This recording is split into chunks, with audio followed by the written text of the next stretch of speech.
తూర్పుగోదావరి జిల్లా సమితి ఏర్పాటు చేస్తున్నాము, మీరు కూడా ఉంటే బాగుంటుందని స్వామీజీ అన్నారు. అందుకని ఈరోజు ఈ కార్యక్రమంలో పాల్గొనే అవకాశం కూడా నాకు లభించినందుకు ముందుగా నేను అదృష్టవంతుడిని.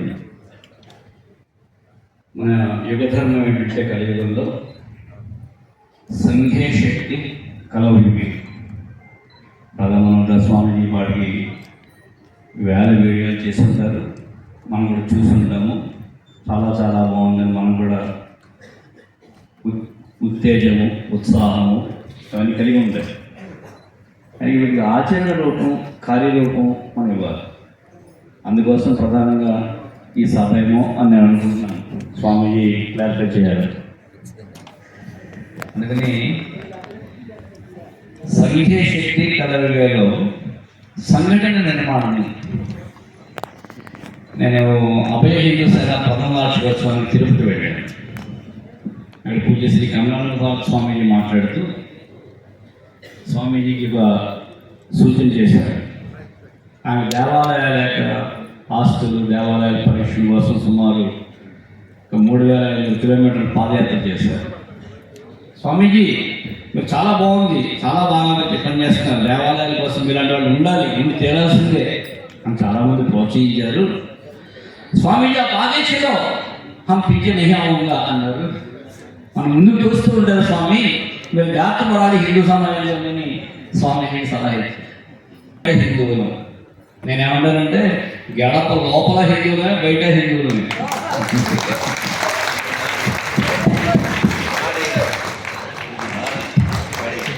ఎందుకంటే హిందుత్వం అనేది అది నిత్య నిరంతర ప్రవాహంగా మన కణకణంలో అణువణువులో ఉంటే మాత్రమే, జాగరూకంగా హిందూ ఉంటే మాత్రమే మనం ఈరోజు బతికి బట్ట కట్టగే పరిస్థితి ఉంది.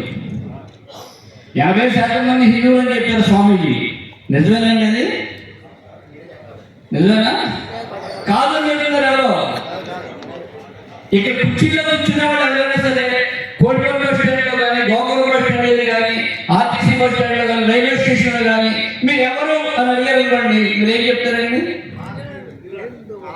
ఇంకెవరు చెప్తారా? చెవులో పూలు అడగాలండి. ఏం చెప్తారు? మీ క్యాస్ట్ ఐడెంటిఫికేషన్ చెప్తారు. అవతల ఇంకా ఉత్సాహంతో అక్కడండి ఆ ఊరండి వాళ్ళ ఇంటి పక్కనండి వాళ్ళు మీరు ఏమవుతారండి మాకు కూడా పేరు అంటే ఎక్కడో ఆ కూడా అలా కనిపిస్తారు వాడు. అప్పుడు కానీ వాళ్ళకి తృప్తి లేదు, మాకు తృప్తి లేదు. అంటే కులము అనేది ఒక చిన్న పిల్ల కాలువ, హిందుత్వం అనేది సముద్రం. మరి సముద్రంలో అయ్యిందా పిల్ల కావాలో మురికి కావాలో అయ్యిందా? మన గుర్తింపు ఏమిటో అసలు? మన సంకల్పం చెప్తున్నప్పుడు భర్తలక్షే భర్తకండి అని చెప్తున్నాం కదా. నేను కాపు కమ్మ బ్రాహ్మణ క్షత్రియ లేకపోతే మాల మాలిగా చెప్తున్నావా? లేదు కదా. శాకాహార ఓరహాలపై వైవస్వన్మంత్రి జంబూద్వీపే భరతవర్షే భరతకండే మేరోహో దక్షిణ దిగ్బాలి. ఎక్కడైనా సరే మన సబ్జెక్ట్ చెప్తున్నామా, మన కులం చెప్తున్నామా, మన గోత్రం చెప్తున్నాం, కులం చెప్తున్నామా? మరి ఎక్కడి నుంచి వచ్చింది ఈ కులము? ఎందుకు ఈ కులగచ్చి కుల పిచ్చ కులవన్మాలంతో మనం కూలిపోతున్నాము? అది ఉంది కాబట్టే కదా క్రైస్తవం ఇస్లాం మన దాడి చేస్తుంది. మన శరీరము సశక్తంగా ఉంటే, మన శరీరంలో రోగ నిరోధక శక్తి ఎక్కువ ఉంటే మనకి అనారోగ్యం వస్తుందా? మనకి కాలు నొప్పో ఒళ్ళు నొప్పులు తలనొప్పో ఎప్పుడు వస్తాయండి? ఎప్పుడు వస్తాయి? శరీరంలో రోగ నిరోధక శక్తి తగ్గినప్పుడు బ్యాక్టీరియా మనపై దాడి చేస్తుంది. ఇప్పుడు క్రైస్తవం అనే సూక్ష్మక్రిమి, ఇస్లాం అనే సూక్ష్మక్రిమిలు మన ఎందుకు దాడి చేస్తున్నాయి? హిందూ సమాజం అనే సమాజము హిందువుగా ఉంది, ఫీల్ హిందువుగా లేదు. అవునా కదా? పుష్కర ఘాట్లో ఒక ఘాట్, వాళ్ళ ముందు కింద నుంచి పైకి ఒక ఘాట్ ఇచ్చేసేవాళ్ళు. మన పుస్తకాల్లో శ్రీశైలంలో ఇప్పుడే శివస్వామి వీడియో ఉన్నాను. 2 గంటలు స్నానం చేసి ఘాట్లో అందువల్ల క్యూ కాంప్లెక్స్ లో సింహాచలం క్యూ కాంప్లెక్స్ లో ఏదైనా మంచి ప్రచారం అందువల్ల గుండు గీసే నాయి బ్రాహ్మణుడు యెహోవాను నమ్ముకొని మళ్ళీ ఉత్ప్రేరణ చేస్తూ ఉంటాడు. 1690 మంది టీటీడీలో రెగ్యులర్ ఎంప్లాయీస్ ఉంటే దాంట్లో 984 మంది కన్వర్టెడ్ క్రిస్టియన్స్ ఉన్నారు. ప్రతిరోజు 1,00,000 మంది దర్శనం చేసుకుంటున్నారు తిరుమలని. మనం కూడా రామపురం టికెట్లు రిజర్వ్ చేసుకుని దర్శనం చేసుకుంటున్నాము. కానీ మనకు సుఖం అసలు వెళ్తున్నాము, ధ్యానం చేస్తున్నాము, భక్తిగా దండం చెప్పి పెట్టుకుంటున్నాము, మన కోరికలు ఏదో కోరుకుంటున్నాము, దేవుడితో వ్యాపారం చేస్తున్నాము, వచ్చేస్తున్నాము.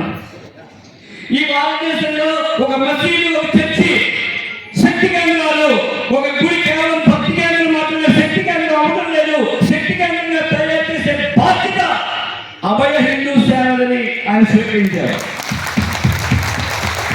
అభయ హిందూ సేనలో మనము సంఘటనలో నిర్మాణం అవుతున్నాము. సంఘటనలో మనము ఒక కీలకమైన వ్యక్తిగా ఉన్నాము అంటే హిందూ ధర్మానికి పకడ్బందీ పునాది మనం వేస్తున్నామని అర్థం గుర్తుపెట్టుకోండి. ఈరోజు రాజమండ్రిలో సుమారు ఒక 5 లక్షలు 10 లక్షల జనాభా ఉండొచ్చు. కానీ వాతు వైద్యులు, బూత్ వైద్యులు సుమారు ప్రతి చోట కూడా అభయ హిందూ సేన టీం ఉందనుకోండి. యూట్యూబ్ చేసే భక్తులు చాలా మంది ఉంటారు, చప్పటి వచ్చే భక్తులు ఉంటారు, క్రైస్తవులు తిరుగుతుంటే నెల భక్తులు ఉంటారు. కానీ వాళ్ళ స్కీమ్లు అవుతున్నారు. మనం తినే ఆహారం జీర్ణమవుతుందా? జీర్ణమైతే కదా శరీరానికి శక్తి వచ్చేది. అలాగే స్వామీజీ యొక్క భక్తులు ఎవరైతే ఉన్నారో, యూట్యూబ్ ఎవరైతే సబ్స్క్రైబ్ చేస్తున్నారో, ఎవరైతే అందరికీ పంచిపెడుతున్నారో వాళ్ళందరూ అభయ హిందూ సేనలో సంఘటితం అవ్వాలి. స్వామీజీ ఒక్క పిలిపిస్తే రాజమండ్రిలో సుమారు ఒక 100-200 ఏరియాస్లో 200 మంది, 300 మంది, 500 మంది కలిసి ఒక చోటు వచ్చారనుకోండి. రాజమండ్రిలో క్రైస్తవం పెరుగుతుందో తగ్గుతుందా? ఏమండి, తగ్గిపోతుంది. ఇప్పుడే దౌడేశ్వరం చేస్తున్నాను. దాని పేరే కాటన్ బ్యాగ్. ఆ కాటన్ బ్యాగ్లో ఎక్కడైనా హిందువులు చూస్తుంటే 10 మంది చర్చిలు ఉంటే 1-2 బిక్కు హిందువులు ఉన్నాయి అక్కడ. నా దౌడేశ్వరం వాళ్ళు ఎవరంటే సార్ చెప్పండి, నేను అబద్ధం చెప్తున్నాను, నేను చెప్తున్నాను అంటే ఏంటన్నమాట. వాళ్ళు ఇల్లు ఏర్పాటు చేసేసుకుని, వాళ్ళ పేటలు ఏర్పాటు చేసేసుకుని ఎందుకు ఇదంతా ఎందుకు జరుగుతుంది? అన్ని మాత్రాలు సమానం కదండి. మాట బూత్ మాట గుర్తుపెట్టుకోండి. అన్ని మాత్రం సమానం కాదు. అసలు ధర్మం అనే పదానికి ఆక్స్ఫర్డ్ యూనివర్సిటీలో కానీ బ్రిటిష్ యూనివర్సిటీలో కానీ సరైన పదం లేదు కాబట్టి రిలిజియన్ వాడారు. ధర్మం అనే పదానికి సరైన అర్థం వచ్చే పదం లేదు, రిలిజియన్ వాడారు. కానీ హిందుత్వం ధర్మము, హిందుత్వం మతము కాదు. నేను చెప్పలేదు. 1982లో సుప్రీంకోర్టు జడ్జిమెంట్ హిందుత్వ రిలిజియన్ ధారయతి ధర్మ, కలిపి ఉంచేది ధర్మము, విడదీసేది ధర్మం కాదు. పాత నిబంధనలు చూసినా, కొత్త నిబంధనలు చూసినా మీ మధ్య చిచ్చు పెట్టడానికి వచ్చాను, తల్లిదండ్రులను విడదీయడానికి వచ్చాను, కొడుకుని కోడని విడదీయడానికి వచ్చాను, కోడలికి మామకి సంబంధాలు పెట్టడానికి వచ్చాను. ఇదేంటండి? ఆ ఎన్నటి బస్సులలో, నల్లటి బస్సులలో నేను స్వామీజీ గారిని ఎక్కువ విమర్శించలేను, కొంచెం రైట్గా తెచ్చేస్తాను. కలిపి ఉంచేది ధర్మం కదా, విడదీసేది మతం కదా. అకార్డింగ్ టు ఒకవేళ యేసుక్రీస్తు అనేవాడు ఉన్నాడని చెప్పబడుతున్నప్పటికీ అకార్డింగ్ టు బైబిల్ యేసుక్రీస్తు ఏం చెప్పాడు? నేను దేవుని కుమారుని చెప్పాడు. మహమ్మద్ ఏం చెప్పాడు? నేను మహమ్మద్ ప్రవక్త, నేను ప్రవచించేవాడిని చెప్పాడు. నేను దేవుడిని చెప్పడా. కానీ గీతాచార్య ఏం చెప్పాడు? సర్వభూతాలను చేయాలని చెప్పాడు. సకల చరాచరంలో చైతన్యంలో స్వరూపం నేనే అన్నాను. ఈ ధర్మానికి హాని కలిగినప్పుడు నన్ను నేను సృజించుకుంటానన్నాడు. ఇలా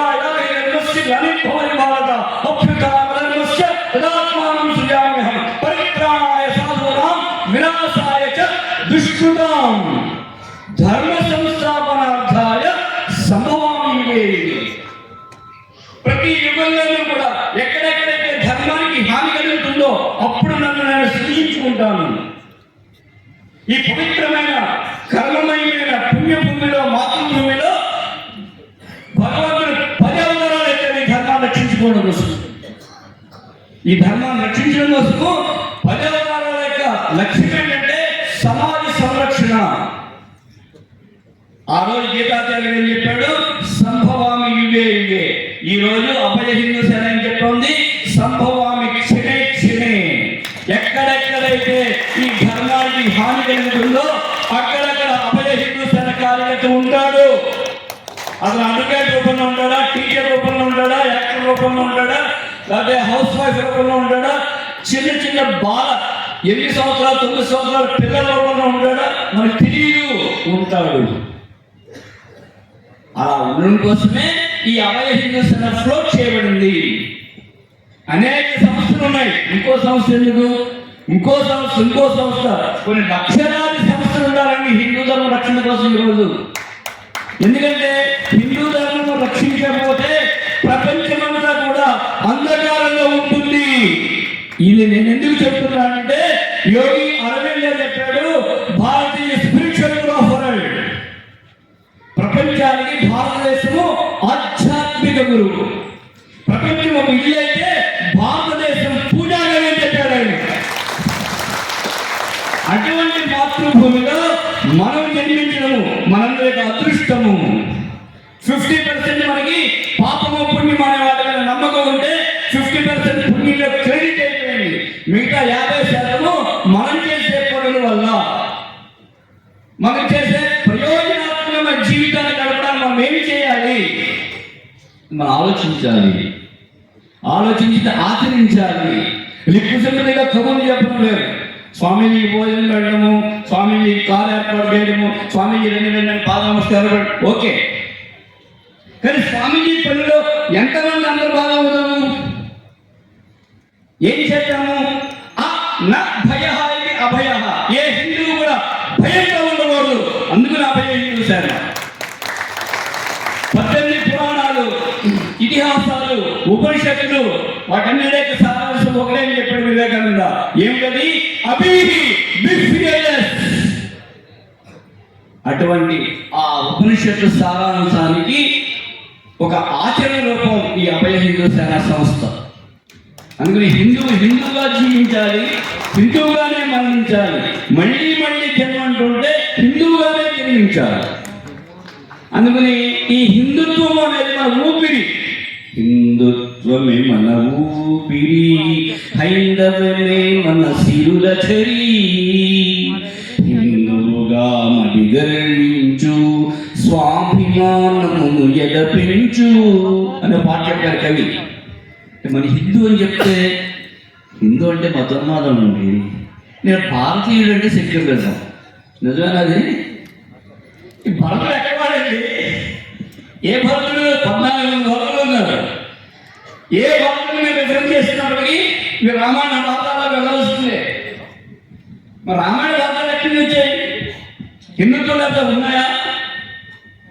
చాలా మంది చెప్తుంటారు నేను సనాతన ధర్మం చెప్తాను, హిందుత్వం చెప్పనండి. ఏంటండి ఇది? సనాతన ధర్మం ఏంటి, హిందుత్వం ఏంటి? మరి దాని పర్యాయపదమే. సనాతన ధర్మము, వైదిక ధర్మము, ఆర్ష ధర్మము ఏమన్నా ఉంటాయి కదండి. ఒకటే హిందూ అని చెప్పచ్చు కదా. అంత భయం ఏంటండి హిందూ అని చెప్పడానికి? పౌరాలు వేసి గోరపూడి పెట్టినా అని చెప్పాడు. By accident my born Hindu అని. వారి వల్ల కొల్లాయి పెట్టడం రౌండ్ టేబుల్ సమావేశం చేసి సర్వనాశనం అయింది. అవునా కదా? వాళ్ళ పేరు తర్వాత అసహ్యంగా పేరు చెప్పట్లేదు. సరకాలు పెట్టలేను, పౌరాలు వేస్తే స్వాతంత్రం వచ్చింది మనకి. ఏమండి? 1850 నుంచి 1940 సంవత్సరాల కాలగండంలో, 90 సంవత్సరాల కాలగండంలో మన భారత పోరాటంలో అనేక మంది లక్షలాది మంది భగత్ సింగ్ ఇటువంటి వాళ్ళు వాళ్ళ ప్రాణాలను తృణప్రాయంగా సమర్పిస్తే భారతదేశ స్వాతంత్రం వచ్చింది. కేవలం వాళ్ళ స్వాతంత్రం రాలేదు. భారతదేశానికి బయట ఆజాదీ హింద్ నిర్మాణం చేశారు. వాళ్ళందరి యొక్క రక్తము మన స్వామీజీలో ప్రవహిస్తుంది, మీలో నాలో ప్రవహిస్తుంది. అందుకోసం మేము సమావేశాలు పెట్టినాం, అందుకోసం అభయ హిందూ సేన. అందుకని ప్రతి వీధిలోనూ కూడా అభయ హిందూ సేన టీం ఉండాలనుకుంటున్నాను. వినాయక చవితికి సినిమా వాళ్ళు వేయడానికి వీళ్ళల్లో అభయ హిందూ సేన ఉండాలి. శ్రీరాముడికి వీళ్ళల్లో కమిటీ కమిటీకి వాళ్ళు మాట్లాడాలి. అసలే కుదరదు, అభయ హిందూ సేన మాట్లాడాలి.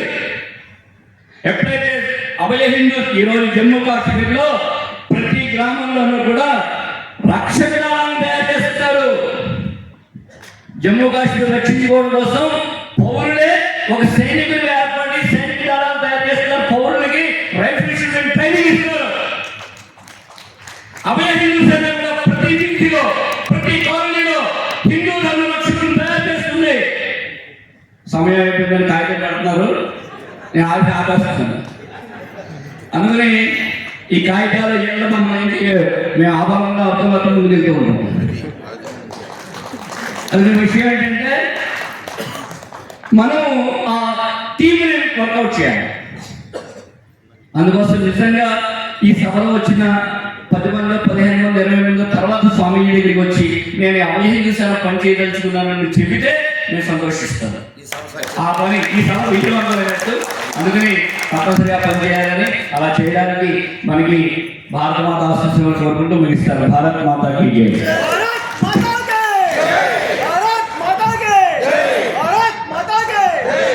ధన్యవాదాలు. నెక్స్ట్ అభయ హిందూ సేన